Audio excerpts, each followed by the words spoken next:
Okay, so we're here at most Wolves players, ex-Wolves players, would remember this place. It's the Rock Hotel come Rockies. We spent many a mad afternoon stroke night here after games, and it's in the nice area of Tetnall. And we're going today to interview Mo Kamara, ex-Wolves player, at his bar Chill up the road there. Okay, so we're back on the ball. I'm with Mo Kamara. Anybody who's ever seen Mo play knows he played for Celtic, Wolves, he's been at Burnley, and he's been a legend at every club he's been at. But it's great seeing him. I haven't seen him now for about, well, I saw you Saturday night, Mo, but I haven't seen you for like a long time because last time I saw you... Yeah, I think it's a 3 months, something like that, 3-4, Yeah, we was at Torquay. Yeah. And you can see Mo's turned up his Torquay supporters colours today. Yes. So, yeah, we're actually in Mo's wine bar, which is called Chill, and it's in the Tetnall area of Wolverhampton. We want to go back to the start. You were playing in France, and Wolves had a friendly game in France, was that correct? Correct, yeah. And Colin saw you play. Yes. You obviously must have impressed him because he made an offer and you ended up at Wolves. No, back in days I came on loan for 6 months from Willie Mackay. That period of time, Pap Diouf was look after me, but Pap Diouf was working with Willie Mackay. I don't know if you remember. Papa Diouf, yeah. So I think so from that, Colin Lee asking them if we can come in loan, and during that time, Tigo Ludovic play with me before Loire Football Club. So he said a good thing about me, you know what I mean? So they couldn't really take me to try, and after that, when I come in 6 months loan. Yeah. So you was a trendsetter really, because like obviously Wolves now, they've got probably 16 players that are from abroad. Not many homegrown players now. Yeah. But you, John de Wolf, Ludo, the French invasion and the Dutch invasion. You know, that I think you started the trend for Wolves to start signing foreign players. Yeah, beginning, when we came beginning, it was not too many. It was me, Ludovic Paulet, and my generation, Ludovic Paulet, and one guy, he came later on when Colin Lee left in Kesbaya. I don't know if you remember. Kesbaya, yeah. So it was not so many that period of time. So especially when younger player, they not coming often that time in here. Yeah. Well, obviously the Wolves fans took you to their heart because, you know, they had a song about you, Super Mo. Yeah. And was that something about going into the crowd at Stockport, fetching the ball? Maybe, you never know. No, everything I do in life, you know me a little bit now. Everything I do in life, I do 100%. Yeah. And Wolves recognize, even you know, top football player, there are a lot of people working hard on the pitch. So I did everything, and I got a couple of good great seasons on the Wolves. So I give it everything in the Wolves. Unfortunately for me, my last season I was injured all season, and yeah, I did have a great time. But I give it all my best to Wolves when I wasn't here. Yeah. Well, there's one thing the Wolves fans love, and that's an 100%, and you definitely gave it that. Yeah. So when you left Wolves, was it Burnley? Yes, I went to the Burnley for a couple of years. Yeah, I left when we had the promotion of Cardiff. A year before we lost playoff semi-final, I did the whole season that year. And we lost playoff against Norwich, and the season after that one, well pre-season, and I did money last game before season kickoff. And Lee Nairo back in, so it was not easy to come back from team. And after my contract was end, so I won't go play now. To be honest with Dave Jones asking me if he won't say a second left back, or at that period time I was practically 27 or 28 years old. So I won't go play, so I got a good offer from Burnley, and I went in there, and it was one of my best decisions I've never taken in my life. Yeah. Really? Yeah. To go to Burnley? To go to Burnley, yeah. Right. Because I didn't miss any game from Burnley for 2 seasons. I think so I played in 102 games there. And from there I got a free transfer and move on to Celtic. So yeah. I know. Well, I was going to come on to Celtic. I mean, Mo playing for Celtic, what a club to play for. You obviously played in one of the derbies, did you play? Yeah, I played four derby games when I was there. You can't find a better derby. Okay, League One, you know, was the best one in the league to play now. But sometimes people forgot it. When you play for Celtic and Rangers, every single weekend people won't beat you, even they're good or not good enough. So you have to be 100% every single weekend. Even the league now, the best one. Because when I was in there, sometime after 20 minutes, people after you properly. After that one, your quality coming after that one, it was It was absolutely a great time for a couple of seasons. Again, I had a great season in there, and I had a lovely time in there. And I met my ex-wife in there, my kid mom, daughter, mom. So yeah, it was Are absolutely. they actually Scottish? Yes. Oh right, okay. Yeah, I'm Scottish. Well, yeah. Mo, that must be good in your household, the French and the Scottish and understanding each other. I bet it was a difficult courtship, wasn't it? Oh, tell me about their accent to police my accent. Can you imagine it in the family? Oh well, at least if you don't understand, you ain't gonna listen to us sometimes. There you but go. There you go.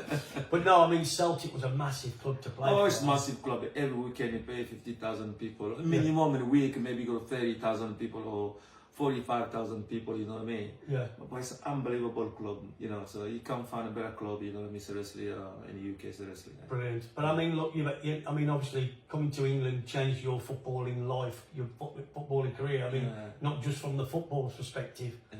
but obviously now, you know, you're still living in Wolverhampton, Yeah. in a lovely area, Technell. Yeah. And you've had your bar now, what, 4 years? For 8 years now. Oh, you've had 8 years? 8 years now. Jeez, Time how fly, fast has that gone? yeah. How fast has that gone? Yeah, I mean, you know, so you must love the place. You know, you must have some special, you know, connections. Yeah, I love her seriously. Soon I've been in this country, I know before it was not, it would not gonna be easy for me to go back in France because a lot of people mentality here. Yeah. I know life a little bit changed a little bit in England now. But people always hard work in England, you know what I mean? They're working hard. When they got a holiday, they enjoy their time. Yeah. And when they had a party, they enjoy their party. But always hard working, you know what I mean? So it suit me more better as my mentality for when, you know what I mean? So yeah. Well, I know they'd like to party better in England. I mean, me and you had a few parties in Torquay. Definitely. When you came down there. I mean, Mo came down for 3 months Yeah. towards the end of his career. Yeah. Colin brought him down Yeah. there, and we were having a good time at Torquay. Yeah. You know, I think we were heading for the playoffs and things like that. But I think we give the Torquay nightlife a battering down there, didn't we, for a bit, Mo? Easy, And, yeah. that might have contributed to your injury at the end. We had a good fun in there, you know. It was to be honest, you couldn't just try to help me that period of time. My career was finished, and I always keep contact. So he said, just come in, try it. It don't cost me nothing. It's not always good money. So Yeah. and I was happy to see my friend to meet Colin Lee again. Because soon I've been in this country, Colin Lee always been was closer. You know, me when I was a player, even when sometimes he don't play me when I was beginning the season, when he signed me, it's always good friend. He come and laughing to me, come and smile to me. You know what I mean? So give me good advice. Karen working hard. Yeah, he always been good friend of mine. Yeah. Well, he actually came in this bar with his wife Lynn, didn't he, a couple of months back? Yeah. I think when they played Brentford, I mean, Colin was invited up, but I hope he paid for his drinks, by the way. He did pay it. He did pay for his drinks, that's all right then. Yeah, so, I mean, look, you know, Mo now has got this lovely bar, and unfortunately, again, it seems to be the pattern this year. Every time we do an interview, every time we meet somebody, it's raining, and today's no exception. But I think most days you get quite a good clientele in here and a few people there. Yeah. Now I'm just closed Monday and Tuesday. My bag are lovely because this area is nice. People live in this area. Even sometimes a lot of people from outside, from Cotswold here, from Bridgnorth, from everywhere come here. So to come and have free drink in here. So yeah, I had absolutely fantastic time in here. I'm having a good time in here. Yeah. Definitely. Well, it's a good area because I think Bully used to have his restaurant round the corner yes, there. next door there. Yeah. And Derek Dugan used to live over the road. You wouldn't remember Derek Dugan, maybe I would, because I used to watch him every week. But he used to live over the back there, and I mean, and there's Rockies down the corner there where all the lads used to go after games. So yeah, it's a good area. But going back now to your career, just a little bit now. Yeah. Who was the best player you ever played against? I would say Zidane or Ronaldo. Oh, yeah, because when when I was younger, I was in the Beauvais that period of my first club in France. We were playing a cup game against Cannes. Yeah. So definitely, it could have been Zidane or Ronaldo. Ronaldo. He would have been young then, eh? I played Ronaldo twice because we played first time I played against him. He was like 17 years old. Wolves here, one pre-season in Portugal. Oh yeah, Lisbon. I remember that one. And that period of time, he was a very young person. Yeah. And after that one, I played against him when I was in Derby. We played cup semi-final against them. And yeah, I would say they're both two. Yeah. Well, that's if I have to choose one, I have to be Zizou. Yeah. That's not because he's French. No, he was anyone. I don't think so. Anyone play against that guy. Anyone know him? He was the best, wasn't he was seriously was prop quality player. You know, Yeah. I think so. If you like asking any player, play against him or play with him, if you say to him your best 11, it will be him. And what about when he was at Wolves? Who was your best player you played with there? I would say Alex Ray. Yeah. Alex Ray? Alex Ray, yeah, when I was in Wolves, yeah. Yeah. I don't say it because he's my friend. He's now in the box-to-box player now, and if you say box, you can't find him better. Because he was a harder, stronger, Scottish little bit mentality, very, very... He was another 100% player. Yeah, 100% player. I think he's well... And he could finish it. He could finish it properly, you know. Yeah. That's make a lot different compared to, say, midfield now a little bit. Yeah. He could finish it properly. He got very, very good in the box, yeah. And what about now, obviously, a couple of weeks' time, we've got the Euros. Yeah. I mean, are you going to be supporting England or France, Mo? Of course, you got to begin in France. Oh, come on, Mo. Come on. I can't forget that. To be honest, I wish if in France don't win, I wish England win it because this country deserves winning something, you know what I mean? But it's about time we won something. Yeah, well... And you probably weren't even born, were you? No, you definitely weren't born. No, because I I'm last time, I was yeah. like 4 years old, but Yeah. I mean, France, they're a good side, and Yeah. you know they've got some quality players in there, Yeah. and you know I'm looking forward to it. I think everybody, whole country's looking forward to it now. I think England's probably got the best chance now that they've had for a long time. I think, yeah. But France, they've just got that mentality. Yeah, I think France reminded me when I was young a little bit, one German team. Even when they're not good, they always go in semi-final. When they're good, they win it. They win it. Yeah. They just find ways to Yeah, win it. they find way to win it. Hopefully England this period of time they'll learn lesson from semi-final and final and Euro and quarter-final when they lost against France, penalty. So I think so that he got so many fantastic players now in England team now, so especially forward, midfield and forward area. You can't find a better in Europe at the moment.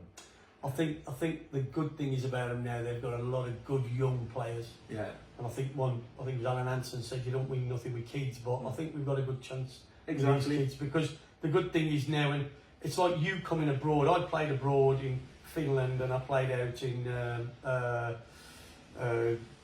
Malta and Hong Kong and places like that. And you know yourself when you go to a different country and the culture and you get into the culture. And I think with the English young lads going out to Germany, places like that.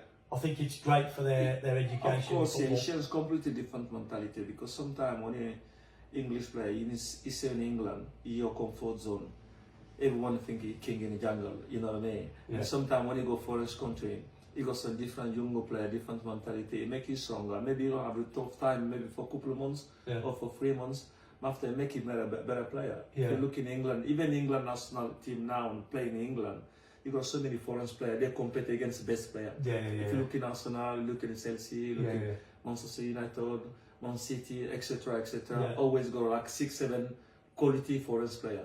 So they're looking how they're working, how they never give up, you know what I mean, last minute until now, final whistle, they're always being, you know what I mean, I think you're right there. So, just now, what does the future hold for Mo? I mean, we spoke just about property and things like that. I mean, where do you see yourself in 10 years now?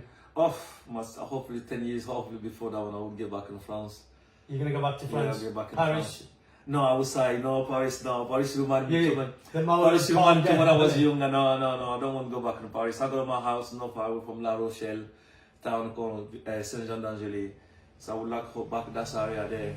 And just relax now. Too soon I was 12 years boy. I've been always working, you know what I mean? So, How old are you now, Mo? I'm 48 now. 48 now. You're going into sniper's age soon, 50. You know, that's when you have to start looking after your body and no late nights. Don't tell me about it. 10 o'clock, and tell me about it. But yeah, look, you know, it's always great coming back and seeing Mo. Wolves fans love him, Celtic fans love him, Burnley fans love him. And like I said, if ever you get a chance to come in and have a chat with him at the bar, he's most welcoming. Just come along and have a drink at Mo's bar. It's called Chill in Techno. And also, just a quick one though, Mo. Do you go back to any of the Wolves games now? Do you go? Sometimes, last time I went in, I think I went to again Arsenal game. They lost 1-0. And before that, when I went to West Ham game. Sometime. Well, if you see Mo out, he is most recognisable because he's the best dressed man in Wolverhampton next to me. But you wouldn't judge by that today. But Mo, listen, Fantastic. Nice to see you, man. Always love to see you, and Anytime, yeah. just keep us posted. Anytime. man. From back on the ball, Yeah. and Colin in the south of France, and Fitz in Portsmouth. Hope you're having a great time, and the weather's a bit better than it is here. Yeah. But thank you, everybody, and good night. Colin Lee and Dave Fitzgerald are away on different business this week, but they'll be back with us next week when we'll be interviewing Mike Fillery, the ex-Chelsea player who's now living down in Devon.